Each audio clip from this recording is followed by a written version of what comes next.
Guidelines. प्रायोजक राम बंधू लोणचे. आता प्रत्येक जण जिंकेल.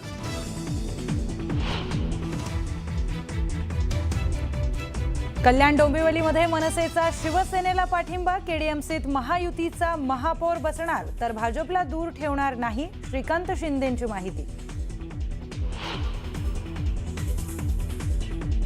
स्थानिक पातळीवर निर्णय घेण्याचे राज ठाकरेंचे आदेश. कल्याण डोंबिवली शिवशक्ती युतीवर मनसेच्या राजू पाटील यांची प्रतिक्रिया. संदीप देशपांडे आणि बाळा नांदगावकरांकडून निर्णयाचं समर्थन. ठाकरेंच्या शिवसेनेच्या नगरसेविका सरिता म्हस्के शिवसेनेला पाठिंबा देण्याची शक्यता.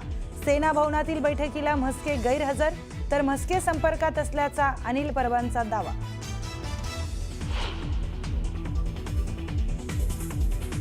महाराष्ट्रात आजच 1,00,000 कोटींची गुंतवणूक. गुंतवणुकीसोबत तंत्रज्ञानही मिळणार. राज्यात मोठ्या संख्येने रोजगार निर्माण होणार.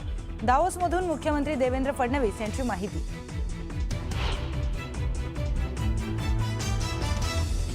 दावोसमधील कॉन्फरन्स हास्यास्पद. गुंतवणुकीचे आकडे फुगून का सांगता. देशातील कंपन्यांसोबतच दावोसमध्ये करार. संजय राऊतांची मुख्यमंत्र्यांच्या दावोस दौऱ्यावरून टीका.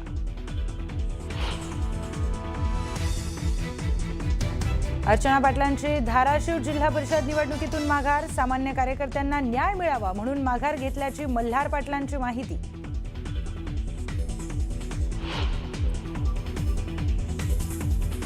शिवसेना पक्ष आणि चिन्हाबाबत आजची सर्वोच्च न्यायालयातील सुनावणी लांबणीवर. राष्ट्रवादी काँग्रेसच्या पक्ष आणि चिन्हाबाबत सुनावणी लांबणीवर पडली.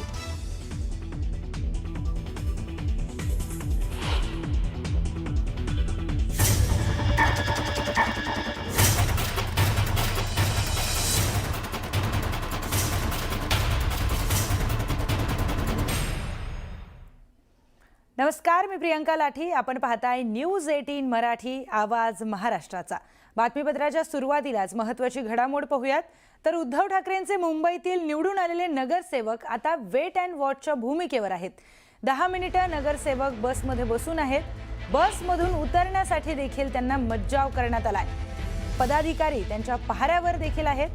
कोकण भवनपासून काही मिनिट अंतरावर ही बस थांबवून ठेवण्यात आली आहे. कल्याणमधील शिंदे सेनेचे नगरसेवक आत असल्यामुळे मुंबईतील ठाकरेंचे नगरसेवक हे अद्यापही बाहेर आहेत आणि वेट अँड वॉचच्या भूमिकेवर ते तिथे बसून आहेत.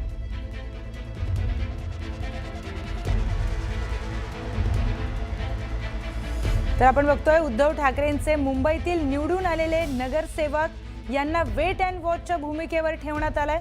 10 मिनिटांपासून हे सगळे विजयी नगरसेवक बसमध्ये बसून आहेत. बसमधून खाली उतरण्यास देखील त्यांना मज्जाव करण्यात आलाय. त्याचबरोबर पदाधिकारी त्यांच्या पहाऱ्यावर देखील आहेत. हे सगळं का होतंय? कारण कोकण भवनामध्ये काही मिनिट अंतरावर ही बस थांबून ठेवली आहे. कल्याणमधील शिंदे सेनेचे नगरसेवक हे कोकण भवनाच्या आतमध्ये आहेत. त्यामुळेच मुंबईतील ठाकरेंचे नगरसेवक हे अद्याप बाहेर ठेवण्यात आलेत. पुढची बातमी पाहूयात. कल्याण डोंबिवली महापालिकेच्या राजकारणामध्ये 360 अंशात फिरणाऱ्या घडामोडी घडलेल्या आहेत. शिवसेना मनसेने केडीएमसीसाठी शिवशक्ती युतीची घोषणा केली. शिवसेनेचे खासदार श्रीकांत शिंदे, खासदार नरेश म्हस्के आणि मनसेचे नेते राजू पाटील यांच्यामध्ये एक बैठक पार पडली. या बैठकीनंतर केडीएमसीमध्ये महापौर पदासाठी शिवसेनेला पाठिंबा देण्याचा निर्णय मनसेने घेतलाय. महापौर पदाच्या निवडणुकीमध्ये शिवसेनेला मनसेच्या 5 जणांनी पाठिंबा दिलाय. त्याच सोबत ठाकरेंच्या शिवसेनेचे 2 तर ठाकरेंच्या शिवसेनेच्या चिन्हावर लढलेल्या मनसेचे 2 असे 4 नगरसेवक हे नॉट रिचेबल आहेत आणि त्या नॉट रिचेबल नगरसेवकांनी देखील शिवसेनेला पाठिंबा देणार असल्याची माहिती मिळते.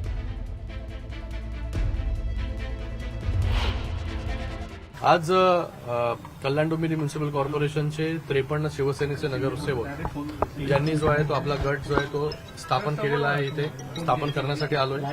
त्याचबरोबर मनसे जे आहे, मला वाटतं 5 त्यांचे नगरसेवक या ठिकाणी त्यांचा गट स्थापन करण्यासाठी आलेले आहे. आणि या ठिकाणी मनसेने जे आहे हे समर्थन जे आहे हे शिवसेनेला जे आहे या गटस्थापनेच्या निमित्ताने जे आहे हे दिलेलं आहे.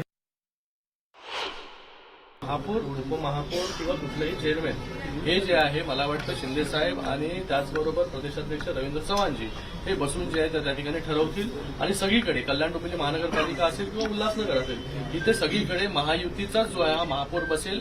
कोणाचा महापौर बसेल कोणाचा उपमहापौर बसेल जेव्हा हे वरिष्ठ नेते बसतील त्या ठिकाणी आपल्याला माहिती पडणार की उल्हासनगरमध्ये काय होईल आणि कल्याण डोंबिवलीमध्ये काय होईल.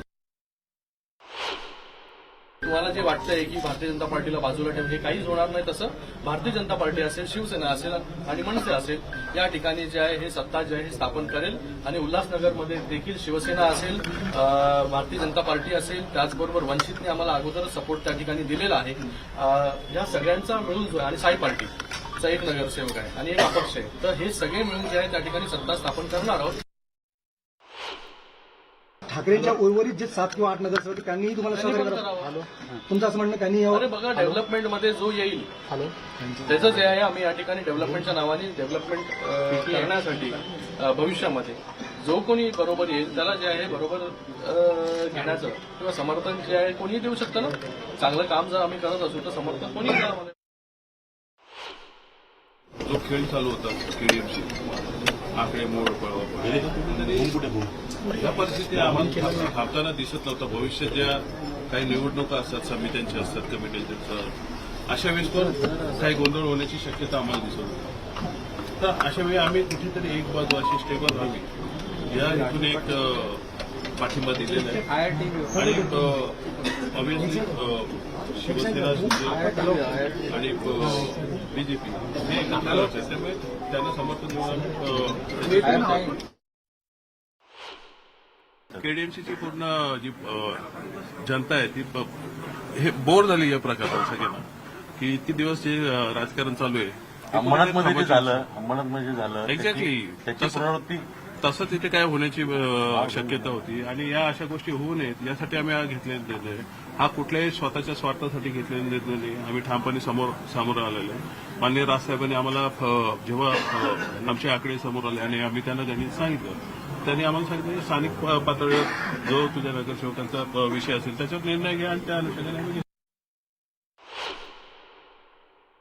पक्ष म्हणून याचा काही संबंध नाही. जो निर्णय आहे तो स्थानिक नेतृत्वाला घ्यायचा अधिकार सन्मान्य राजसाहेबांनी घेतलेला. जे स्थानिक राजकारण ज्या पद्धतीचं चालू होतं त्या ह्याच्यात जनतेच्या हिताच्या दृष्टीने जो निर्णय योग्य वाटला तो आमच्या स्थानिक नेतृत्वाने घेतला. जे आमचे निवडून आलेले नगरसेवक आहेत त्यांना जे योग्य वाटतं त्या पद्धतीने निर्णय घ्यायची मुभा पक्षाने राजू पाटील यांना दिलेली. त्याप्रमाणे जो हिताचा पक्ष हिताच्या दृष्टीने स्थानिक राजकारणाच्या दृष्टीने जो योग्य निर्णय तो त्यांनी केला.